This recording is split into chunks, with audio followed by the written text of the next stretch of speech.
A burocracia que, segundo Lula, atrapalha pra cacete os milhões de reais de dinheiro público que serão gastos pelo governo para reformar nesse ano imóveis do governo que foram reformados no ano passado, e a democracia ditatorial brasileira exposta por uma decisão da Suprema Corte dos Estados Unidos. Tudo isso no vídeo de hoje. Vem comigo.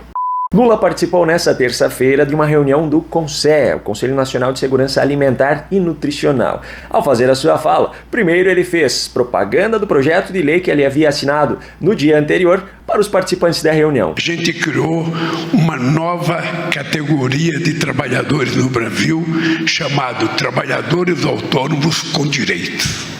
Agora é que vem a grande ironia dessa história, porque Lula deu sequência ao seu argumento citando os novos direitos. Eles vão pagar 7,5% de previdência do trabalhador sobre o salário mínimo e o empresário vai pagar 20%. Direito de pagar mais impostos. Nossa, como o povo brasileiro fica agradecido por isso, seu Lula. Só que, ironicamente, logo depois, falando sobre o assunto seguinte, ele usou um argumento que simplesmente destruiu completamente a propaganda que ele havia acabado de fazer. Eu falei para a Beta ontem, olha, o problema é o seguinte, é que toda vez que tiver a falta de alguma coisa, ou tiver um problema porque burocracia atrapalha pra cacete e entra o saco. Você tem muito mais gente para colocar obstáculo do que gente para facilitar. Tem muito mais gente para dizer não. Eu conheço bem a máquina pública. Burocracia atrapalha pra cacete e enche o saco, nas palavras de Lula. Palavras ditas um dia depois de assinar e apresentar orgulhosamente, como se fosse um feito histórico, o projeto de lei que regulamenta, ou melhor, burocratiza o trabalho de motoristas por aplicativo.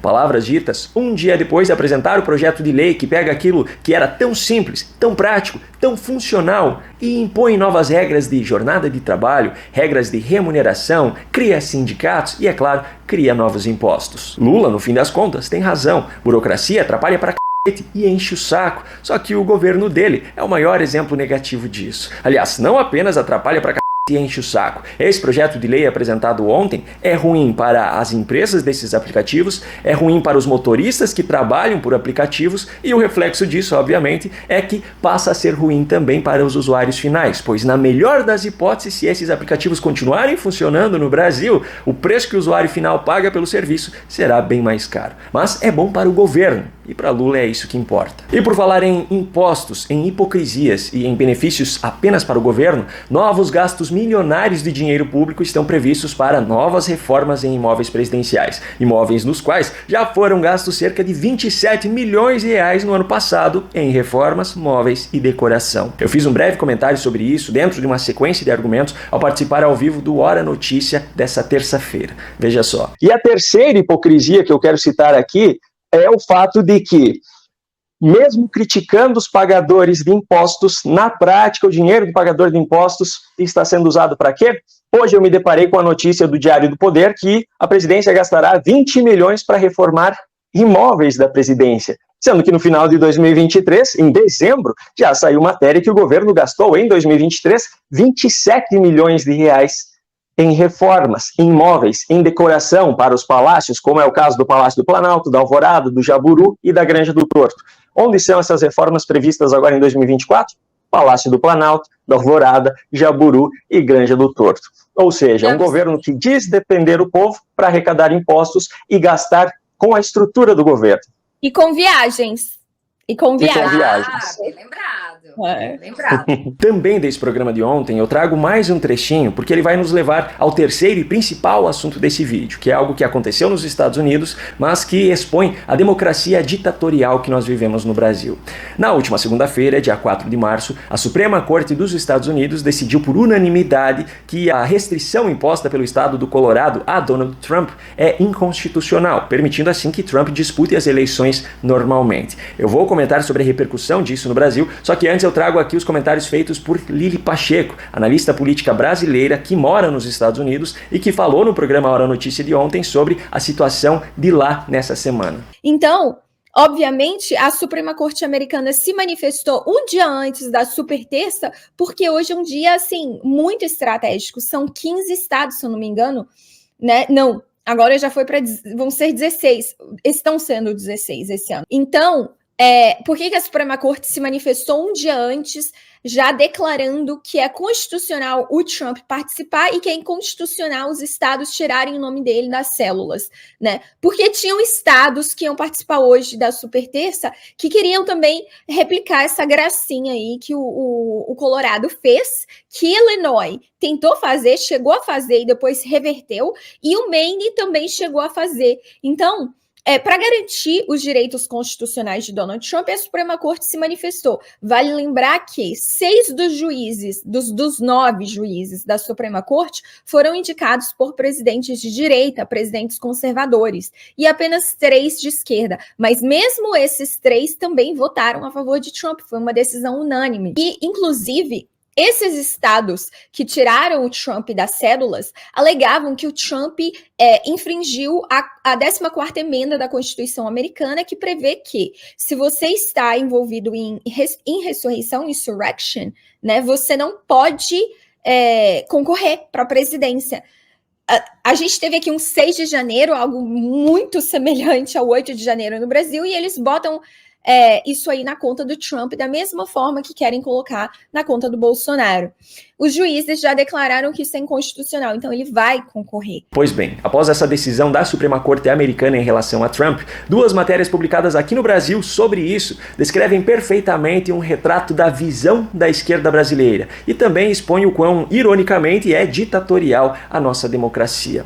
Ainda na segunda-feira, uma matéria publicada na UOL trazia comentários de Reinaldo Azevedo, o pseudo-jornalista que até alguns anos atrás usava termos como petralhotarismo para falar sobre os casos de corrupção nos governos petistas, mas que agora, sabe-se lá o porquê, defende tão assiduamente Lula que eu acho que nem a mãe dele o defenderia assim. Sobre essa decisão da Suprema Corte americana, Azevedo disse isso aqui: Trump estar elegível demonstra que, no que diz respeito à segurança jurídica, segurança institucional e à própria segurança da democracia, nós temos instituições melhores do que as deles. Os Estados Unidos não têm um tribunal eleitoral, e a gente ter um tribunal eleitoral aqui é fundamental porque põe um pouco de disciplina naquela zorra eleitoral que eles têm lá, porque é uma bagunça. Algo nessa mesma linha de raciocínio foi escrito também por Miriam Leitão, autora de frases como: o cenário econômico não é desastroso, mas também não é muito positivo, e também a inflação desse ano é uma boa notícia, dentre várias outras atuações militantes dentro do jornalismo. Nessa terça, a respeito dessa decisão da Suprema Corte dos Estados Unidos, Miriam Leitão disse: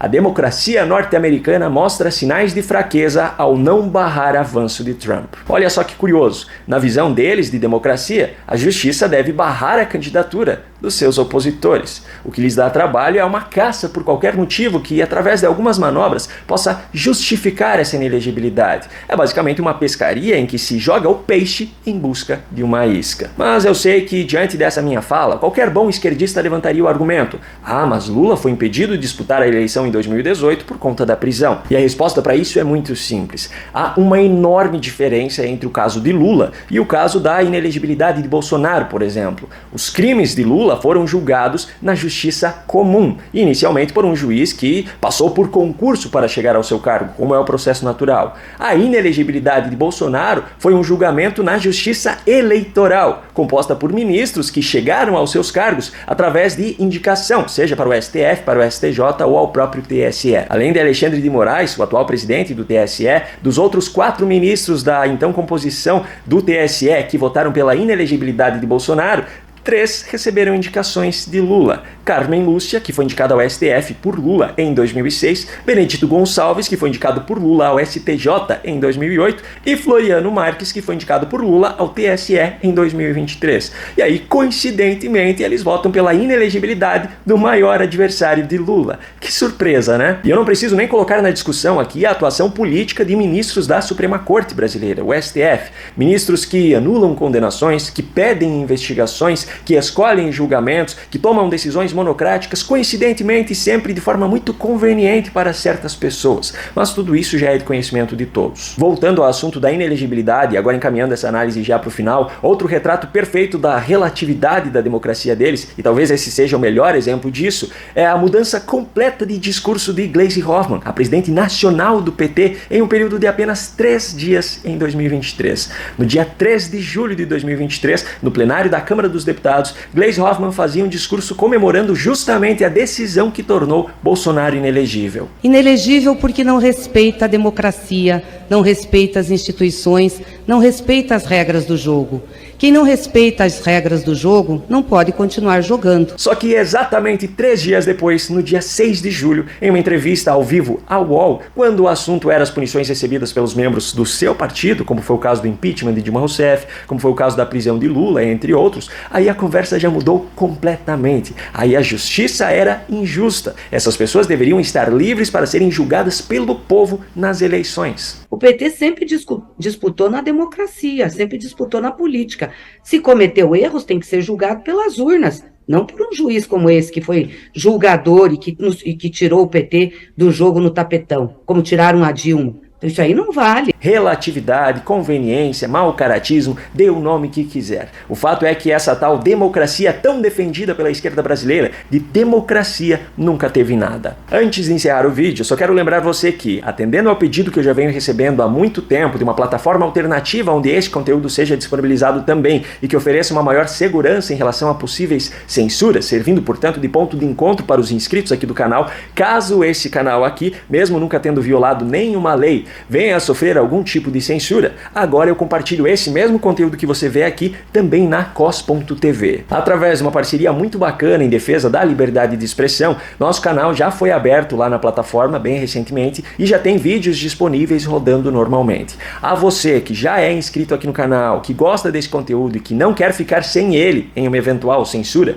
eu recomendo muito que você acesse o link que eu deixei aqui na descrição desse vídeo, crie sua conta lá na cos.tv, é super rápido e gratuito, e já se inscreva no meu canal lá na plataforma para garantir que nós poderemos nos encontrar por lá. Não se preocupe, pois a cos.tv não é joguinho, não é casa de apostas, nem nada nesse sentido. É apenas uma plataforma de vídeos, assim como é o YouTube, ok? Encontro você lá. No canto da sua tela aparecerão agora recomendações de outros vídeos aqui do canal para que você os assista, caso ainda não tenha feito. Se você gostou desse conteúdo e quer receber os novos vídeos aqui do canal, se inscreva e ative o sininho de notificações. Essa é a única forma de garantir que o YouTube entregará a você esses novos conteúdos. Um grande abraço e até o próximo vídeo.